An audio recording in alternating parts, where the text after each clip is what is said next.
Historia de la Educación Física y los Deportes en México, que se desarrolla en el Instituto Mora y en el que participan investigadores tanto del Mora como de la Universidad Iberoamericana y también de la UNAM y otras instituciones. Y me da mucho gusto decirlo, no solo investigadores, sino que contamos con muchos estudiantes de licenciatura, maestría y doctorado. Agradezco una vez más a la biblioteca de la Universidad Iberoamericana y a Tere Macabuena, que nos acompaña hoy, todas las facilidades que nos han dado. Y les comunico que el maestro Samuel Martínez, co-coordinador del seminario y profesor de esta universidad, no puede acompañarnos el día de hoy, pero estamos aquí todos los demás, el equipo del Mora y de la Ibero. Vamos a iniciar hoy la plática abordando uno de los temas fundamentales para, de hecho, nuestras dos primeras pláticas van a acercarse al contexto social, cultural y político de este 68 mexicano. Nos parece fundamental establecer estos puentes entre los juegos y la vida política, ¿no? Para comprender las dimensiones y los nexos entre el movimiento estudiantil y los Juegos Olímpicos. Y es para mí un gran honor presentar en primer lugar a nuestro primer ponente, que es el doctor Pedro Sarmiento Sarquinés. Es profesor investigador del Instituto Tecnológico Autónomo de México. Cuenta con una gran cantidad de publicaciones sobre la Revolución Mexicana y el siglo XX mexicano, y ha explorado absolutamente todos los periodos y los temas de la historia de nuestro país, multipremiado, y pues para mí es un gran honor que esté con nosotros. Damos la palabra a Pedro para que nos comente sobre el movimiento estudiantil. Gracias. Gracias, buenos días. Bueno, yo no soy especialista en el 68, ni en el movimiento estudiantil, y cuando me invitó María José, lo que pretendí o lo que le conté un poco es más bien hacer un poco de contexto con base en un ensayo que para mí me parece cardinal. Un ensayo de Immanuel Wallerstein que se llama justamente 1968. ¿Y qué plantea Wallerstein en este ensayo? Él dice que el 68 es una revolución cultural del sistema mundo, que transforma radicalmente la realidad de todo el sistema mundo capitalista y de su contraparte en tiempos de la que seguimos llamando Guerra Fría. ¿En qué sentido es una revolución cultural? Según mi definición de revolución, yo como estudioso que soy de la Revolución Mexicana, una revolución política es una transformación de las estructuras, de las instituciones políticas del Estado. Si además de eso se transforman las estructuras económicas, hablamos de una revolución social. Esa que es la definición más sencilla de cuanto he leído es de Terence Hopper. Pero si además de eso, y eso lo añade Immanuel Wallerstein, si además de eso se transforma la actitud, es decir, la forma de sentirnos mexicanos en el mundo, hablamos de una revolución cultural. Y dicen muchos autores, con los que estoy de acuerdo, que si no hay cambio de actitud, en realidad no hay revolución. Cuando los revisionismos históricos sobre las revoluciones francesa, rusa, etc., llegan a decir que realmente las revoluciones no transformaron la realidad política o económica de fondo, encontramos que probablemente puede haber explicaciones tocquevillianas de todas las revoluciones, es decir, explicaciones que nieguen que la revolución es una transformación de fondo de las cosas, pero encontramos que hay cosas que sí se transforman radicalmente. Entonces, por ejemplo, en la Revolución Francesa podemos decir, hay historiadores que afirman que la transformación real que se da en la Revolución Francesa, que es la transformación de la estructura agraria de Francia, en realidad ya se había dado en las décadas anteriores a la Revolución, y que lo que hace la Revolución simplemente es formalizar ese cambio real. ¿Sí? Podríamos discutir o estar de acuerdo con esa posición tocquevillana de la Revolución Francesa.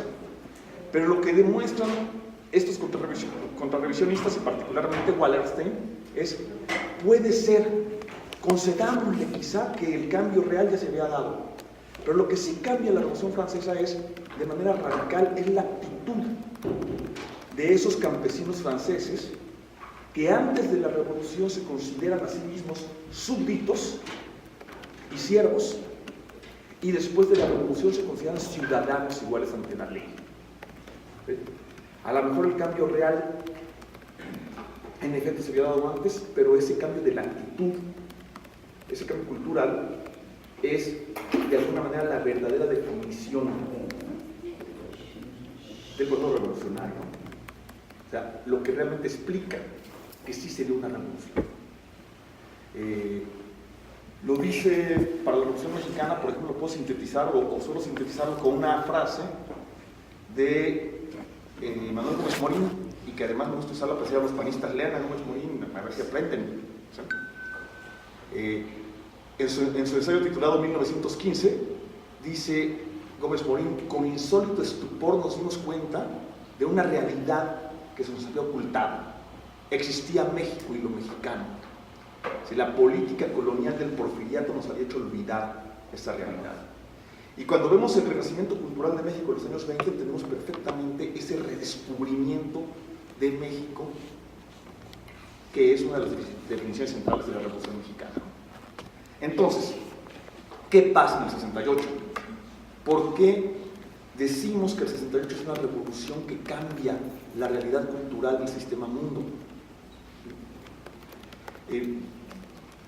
Primero, hacia la segunda mitad de los años 60, en todo el mundo se empieza a notar un agotamiento del modelo económico de la posguerra. Un modelo fincado en los llamados acuerdos Bretton Woods, que desde Estados Unidos imponen al mundo occidental cierto modelo económico global. Este modelo estaba agotándose de tal manera que los acuerdos Bretton Woods son abandonados en 1971, y en 71, 72 empieza una época de inflación mundial y del inicio del fin de la era industrial.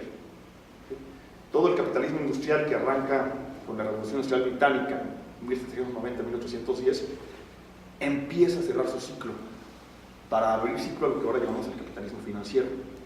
Entonces, de un lado está ocurriendo una realidad económica que obliga a cambiar una serie de ideas sobre el ordenamiento del mundo. Y esto se ve ya claramente en el 68. Y lo que ocurre en el 68 es una serie de insurrecciones juveniles a nivel mundial con diversos detonantes, pero con elementos comunes. Para hablar del 68 no podemos hablar nada más del otoño mexicano, o del verano y el otoño mexicanos, sino también del mayo francés, de la primavera de Praga, del movimiento por los derechos civiles en Estados Unidos y de la oposición a la guerra de Vietnam, ¿sí? De los movimientos obreros y estudiantiles en Milán, en Turín y en otras ciudades italianas. Es decir, hay una especie de insurrección juvenil mundial con sus epicentros en París, en México, en Praga, en Chicago, en San Francisco, en Turín, en Milán, pero que sacude de alguna manera a buena parte del mundo occidental, pero también de la contraparte, de sus contrapartes en el bloque oriental. En el contexto de la guerra de Vietnam, de la Revolución Cultural China, y de este agotamiento del modelo capitalista industrial. ¿Y qué plantean los jóvenes a nivel global? ¿Cuáles son? Si podemos unificar estos movimientos, podemos encontrarle un sentido general a esta insurrección juvenil. ¿Dónde estaría este sentido general? El sentido general de esta insurrección lo encuentra Immanuel Wallerstein en la oposición a un mundo autoritario y a una visión unívoca del mundo, tanto en el mundo capitalista como en el llamado mundo socialista. Los estados, primero las dos superpotencias, Estados Unidos y la Unión Soviética, y luego la mayor parte de los estados, habían construido y basaban el discurso del mundo industrial en el discurso del Estado-Nación. Y la idea del mundo era una idea fundamental en el Estado-Nación y en el concierto de las naciones y de los estados nacionales. Y en discursos hegemónicos globales, el discurso de la democracia liberal capitalista o el discurso del socialismo, del otro lado. Discursos unificadores, centralizadores, con poco margen para lo que no entraba dentro de ellos. Entonces, así en México, por ejemplo, en México se construye una idea de Estado-Nación en el cual se define el mexicano. Hay una definición del mexicano diseñada por intelectuales al servicio del Estado en los años 40 del siglo XX, los llamados, el llamado Grupo Hiperión y los intelectuales que están alrededor del Grupo Hiperión como Octavio Paz. Y sobre esta definición del mexicano, el mexicano como, cito Octavio Paz, como hijo de la chingada,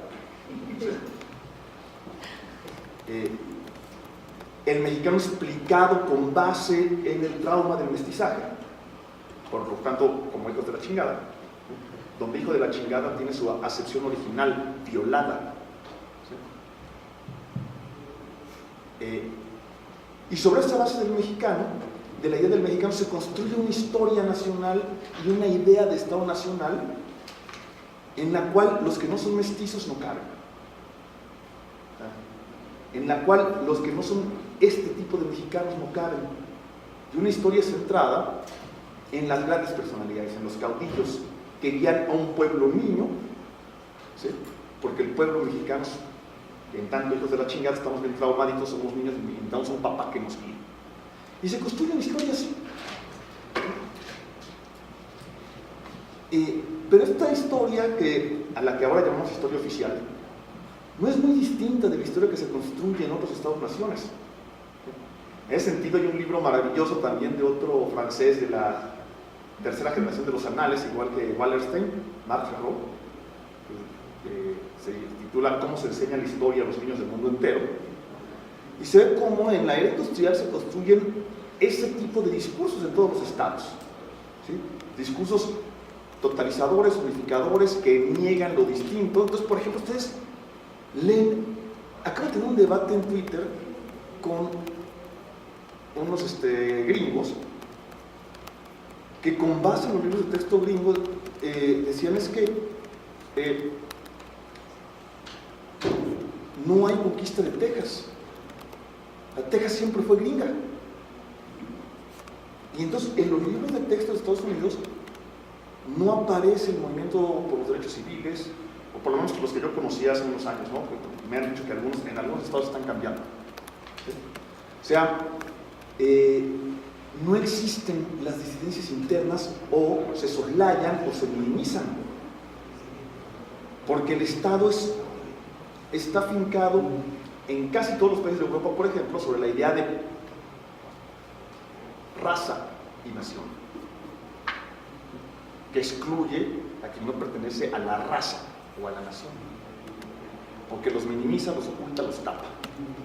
Como dice Howard Zinn en La otra historia de los Estados Unidos, nos enseñó una historia, ¿sí?, hecha por los caudillos, que todos los cuales son machos, blancos y ricos. ¿Sí? Y esos son los que hacen historia.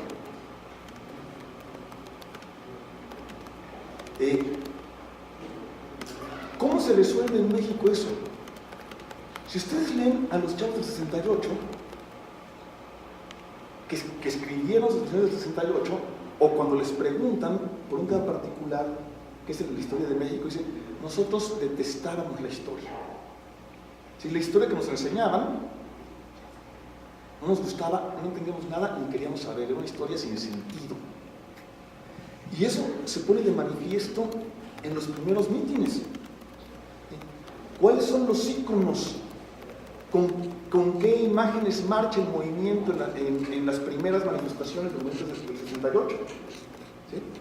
El Che Guevara y Ho Chi Minh. El Che Guevara muerto pocos meses antes, asesinado pocos meses antes, y Ho Chi Minh, el símbolo de la resistencia vietnamita.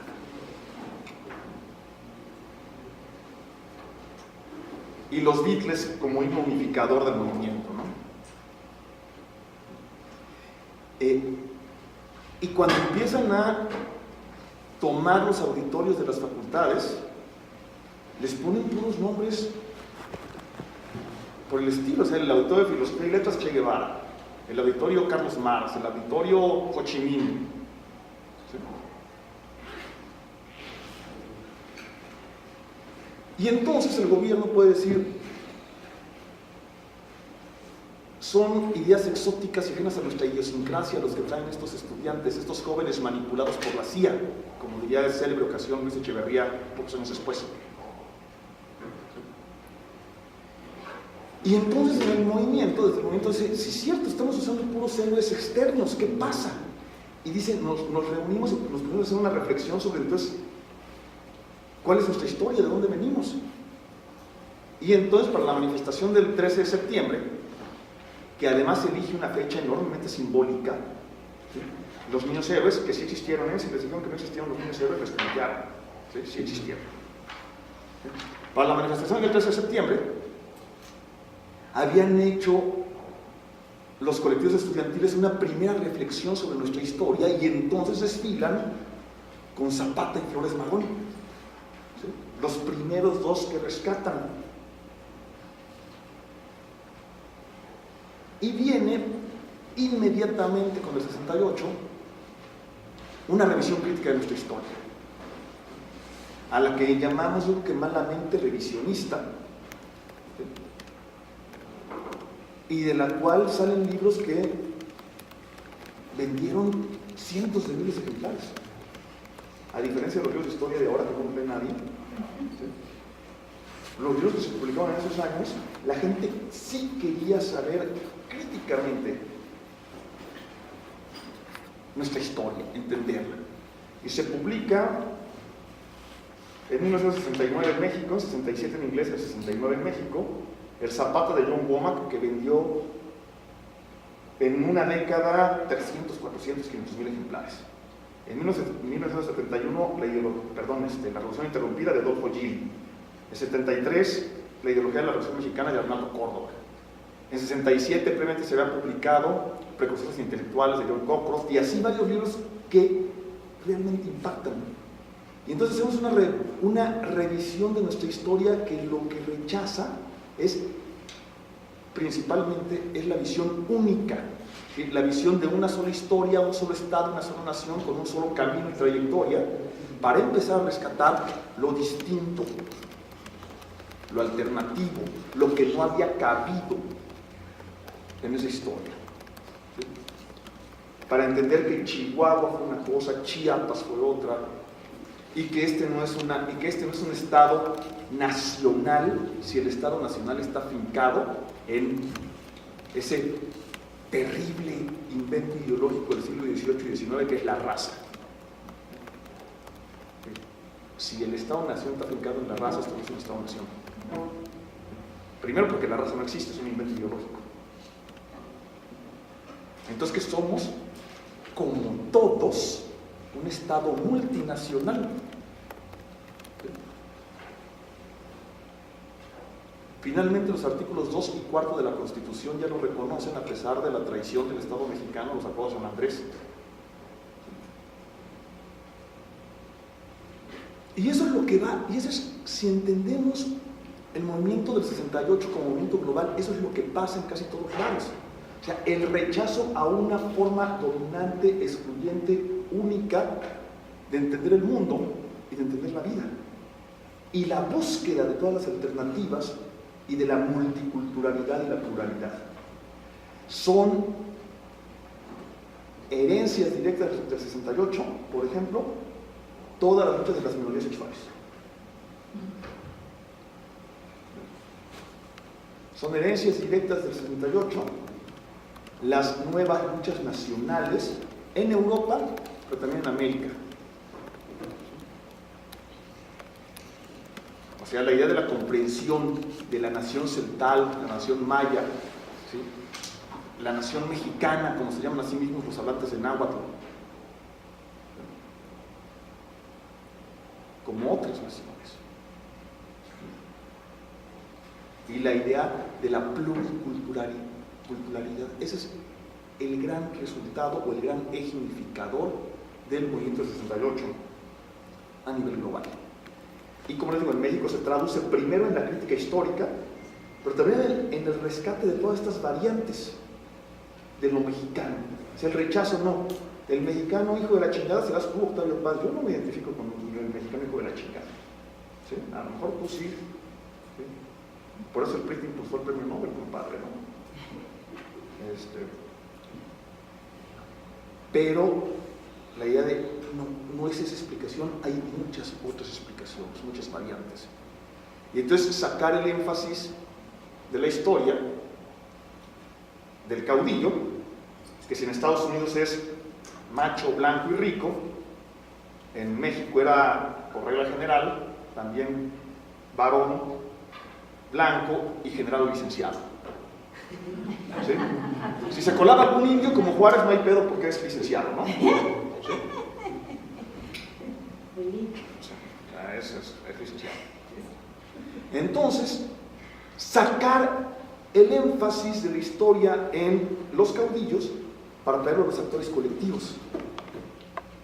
Y decidir en la historia de los actores colectivos lo que está haciendo ya la última generación de estudiosos sobre los actores colectivos, entender las acciones de esos actores colectivos como decisiones personales. Si cuenta, por ejemplo, mi amigo Luis Fernando Granados en un libro que todos ustedes deberían leer, se titula En el espejo haitiano, lleva por subtítulo, eso nos explica mejor de qué va el libro, Los indios del Bajío y el colapso del régimen colonial español en 1810. Cómo cada uno de los indios del Bajío que se levantan en contra del régimen, toman personalmente la decisión, dejan de ser la horda de Hidalgo o la borregada que seguía a Hidalgo para convertirse en actores conscientes de su destino. Y luego hay que explicar por qué hacen lo que hacen. Y es lo mismo que pasa en 68. Si ustedes leen los testimonios o les preguntan a los muchachos por qué se levantan, por qué se sublevan, ¿sí? Al final es una cosa muy clara, contra un autoritarismo que nos marca una sola forma de ver la vida familiar, la vida privada y la vida pública y política. ¿Sí? Y entonces, ¿qué cosas empiezan a ser enormemente significativas? Cosas como la minifalda y el no regresar a dormir a su casa a las 10 de la noche. Y había unos anuncios en aquella época, en España y en México. Señora, son las 10 de la noche, ¿sabe usted dónde está su hija? No su hijo, el hijo sí se puede ir de borracho. ¿Sí? ¿Sabe usted dónde está su hija? Y sobre eso es una canción también de esa misma época. Joan Manuel Serrat escribió una canción que se llama Poco antes de las 10. Si no la conocen, apúntensela y llegan a su casa, búsquenla y entiendan en este contexto. O sea, la idea de que la familia no es esa familia autoritaria única, sino que hay que romper con ese molde familiar y que hay muchos tipos de familias. Como hay muchos tipos de naciones y muchos tipos de mexicanos, hay también muchos tipos de familias. Y muchas formas de ejercer la sexualidad, muchas formas de ejercer la vida privada. Y esa es la clave del 68. ¿Sí? La rebelión juvenil a nivel mundial en contra de un mundo autoritario con una sola forma de entender y de hacer. Y lo que acabo de hacer es, como les dije, sintetizar para ustedes lo que yo aprendí de ese ensayo de Wallerstein titulado 1968. Y ya, muchas gracias.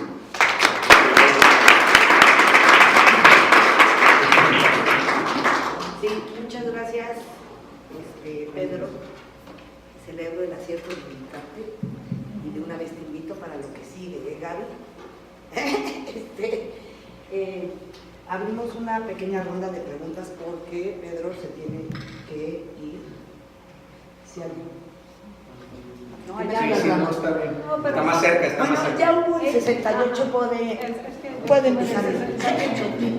Bueno, buenos días a todos. Me da gusto volver a ver a muchas caras como el sábado pasado, y solo para comentar, más que preguntas, solo un comentario acerca de la idea de la familia y el tema en específico de las mujeres que se veía mal que en la noche anduvieran en la calle, como bien lo mencionas, y lo primero que se me viene a la mente es las mañanitas. Hay una frase de las mañanitas que dice, ya la versión extendida, ¿no? Si el sereno de la esquina me quisiera hacer favor de apagar la linternita para que pase mi amor. Y ahí es una muestra clara de en esa época cómo era mal visto que las mujeres anduvieran en la calle de noche. Entonces el sereno era la persona, el velador de la plaza del pueblo, que se encargaba de encender las linternas de petróleo, me imagino, para que pues hubiera luz en la ciudad o en el pueblo. Pero pues en este caso, en las mañanitas, la persona que le está cantando le dice al sereno que apague la luz para que pase su amor. Gracias. Bueno, casualmente, el asunto de la vida nocturna es bien curioso. Gaby, mi esposa, acaba de publicar un libro que se llama justamente El Miedo, que habla justamente del miedo y la vida nocturna en los años 40 y 50. Cómo había una vida nocturna riquísima en esta ciudad y cómo hay una propaganda permanente del miedo, y cómo pues, las mujeres de todos modos iban a los salones de baile, a los cabarets, y cómo había una propaganda permanente de miedo para ir tapando eso, y cómo hay luego una represión gubernamental, que eso ya no está en el libro, sino es la historia que sigue, ¿sí? Que encabeza un personaje simbólico de nuestra historia, Ernesto Peralta Uchurtu, ¿sí? Para ir cerrando la vida nocturna, y esa vida nocturna libre, marginalizarla, ¿sí? Prohibirla, marginalizarla, volverla clandestina, ¿sí? Y aquí en el 68 ya estamos en plena época de esa represión. A veces creemos que esa represión sexual es permanente, y si tú lees, por ejemplo, Tropa Vieja de Francisco de Urquizo, te das cuenta que la sexualidad en 1910-11 era mucho más libre que en 1968, ¿sí? Mucho más. O sea, entonces son cosas que van y vienen, ¿no? Pero bueno, sí. El libro ese, ¿no? Está publicado por el INAH, ¿sí? Se titula El Mapa Rojo del Pecado. Se lo recomiendo para que conozcan esa Está bueno, creo que nos formaron con base en el miedo, ¿no? Por lo menos a los que ya estamos viejitos. Oye, bueno, te felicito, me encantó, me transportaste al 68, que aunque yo era muy niña, tenía mis vecinitos que me llegaban las, ¿cómo se llama?, las revistitas de Rius, y pues yo viví en Cuba, o sea, yo la verdad sí soy muy miradita a la izquierda, a lo cual pues estoy totalmente convencida. Y es real, ¿no? Eso que pasaba en el 68, efectivamente, de venir de una cultura del miedo, de una cultura del comportamiento como muy estructurado, pues pasan estos movimientos, y obviamente que aunque éramos niños, pues queríamos como participar, qué está pasando. Y bueno, yo tuve unos padres, bueno, un padre que no nada que ver, pero una mamá que también fue muy revolucionaria en ese sentido. Entonces, bueno, pues sí, hubo un cambio muy fuerte. Los Juegos Olímpicos finalmente es un movimiento muy tradicional, ¿no? Muy estructurado, y bueno, sí realmente tenían que hacer algo para poder parar toda esta situación que estaba funcionando. Obviamente nada que ver con lo que hicieron, ¿no? Totalmente reprobable. Y nada más yo te quería comentar, creo que en México, está sucediendo una revolución similar a la del 68.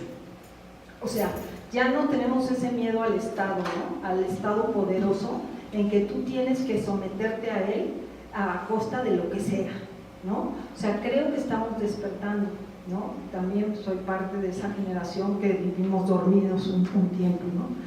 Pero creo que estamos despertando, y que esta revolución, o sea, la tenemos que apoyar, que aunque vienen los jóvenes que creo que se dan cuenta pues, de toda esta situación que está pasando, estamos revolucionando nuevamente nuestra actitud, ¿no? O sea, ya podemos manifestarnos, ya podemos estar en contra, ya podemos hablarlo, ya lo podemos actuar y hacer determinadas cuestiones que nos están pues, ayudando al cambio revolucionario. ¿No? No sé tú qué piensas. No, bueno, creo que esta rebelión juvenil se manifiesta incluso en las Olimpiadas en un momento enormemente simbólico, ¿no? Con 2 guantes negros en lugar de cantar el himno nacional estadounidense, ¿no? Es un solo evento y que sin embargo refleja eso que está ocurriendo en todo el mundo en ese momento enormemente simbólico de los Juegos Olímpicos de 78. ¿Alguien más? ¿No? Bueno, yo quiero hacer un comentario, otra vez felicidades. Para quienes estamos adentrándonos en la historia de estos Juegos Olímpicos, resulta sumamente significativo y lo que acabas de comentar forma parte de esta reflexión que voy a hacer. La gran cantidad de publicaciones que fueron elaboradas por el Comité Olímpico Organizador, en las que un tema que estamos empezando a analizar desde, digamos, una historiografía, una revisión historiográfica, ¿no?, del contenido de estas publicaciones, que fueron fundamentalmente tres publicaciones cortas, con cierta periodicidad, con sus diferencias, pero con mucha similitud a la vez.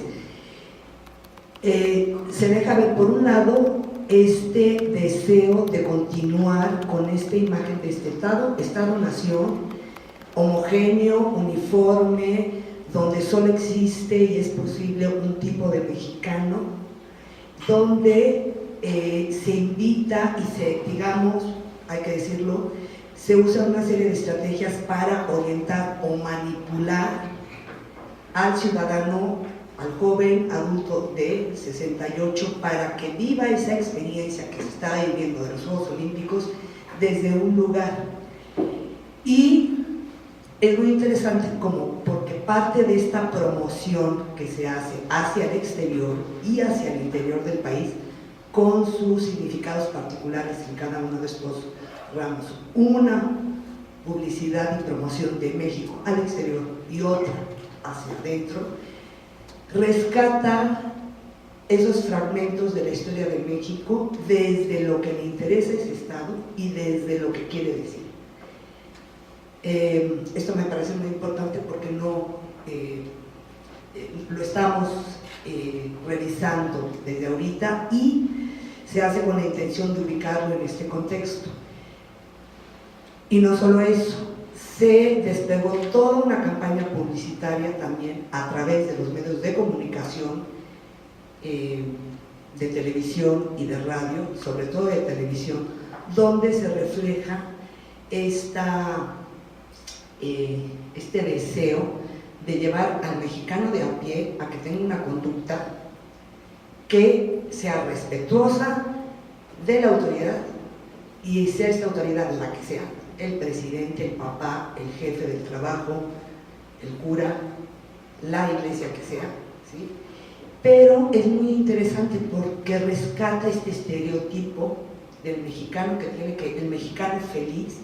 Parte del gran argumento para promover, y desde que se gana la sede y desde que se promueve la obtención de la sede, es México hace los Juegos porque coincide con el espíritu, digamos, la tradición festiva y hospitalaria del mexicano. Hospitalario es todo un tema que se desarrolla para envolver a la población para que tenga una actitud favorable a los Juegos Olímpicos. Es un estereotipo, ¿no? Y, sin embargo, en los comerciales que se transmitieron, que son muy difíciles de observar porque forman parte de ciertos grupos que se apoderaron, digamos, de este patrimonio, los estereotipos que he podido ver, o sea, se está dando este mensaje y el estereotipo es el hippie, la sirvienta psicodélica. O sea, el mexicano malo, el que no debía estar presente en los Juegos, era la sirvienta psicodélica y sin embargo es blanca, ¿sí? Los borrachos y son blancos. Vaya, una serie de contradicciones y una serie de mensajes que están por ahí que hay que revisar y que hay que revisar yo creo que en muchos sentidos desde esta propuesta, ¿no? Y desde este concepto de revolución. Para acabar, es que a mí me clavo con el tema, el mismo Pedro Ramírez Vázquez en publicaciones y en información posterior dice que estos jóvenes querían hacer una revolución. Es desconocer el término, lo que significa el término y cómo se gestan los procesos revolucionarios. Bueno, muchas gracias. Hay un documento central, léanlo, ¿sí? Que nos explica todo porque es un documento verdaderamente honesto desde el sentido que está hablando de lo que siente el personaje, ¿sí? La parte en la que habla del movimiento del 68, el licenciado Gustavo Díaz Ordaz en su cuarto informe de gobierno del 1 de septiembre, donde dice, estábamos provincialmente orgullosos y candorosamente satisfechos de que en un mundo tocado por la agitación juvenil, México fue una especie de isla. Y luego empieza a hablar, a partir de ese momento, vean, son como 4 páginas del discurso que pintan perfectamente al régimen y lo que el régimen pensaba de sí mismo y de México, ¿no? Porque eso, y un documento honesto en el sentido de que realmente está hablando desde lo que él siente, desde lo que él piensa, ¿sí? Bueno, muchas gracias. Nos tenemos que ir a Cuernavaca, tenemos otro compromiso. Agradezco la invitación. En Twitter pueden seguirme como Historia Pedro y ahí cualquier cosa se les manda. Gracias.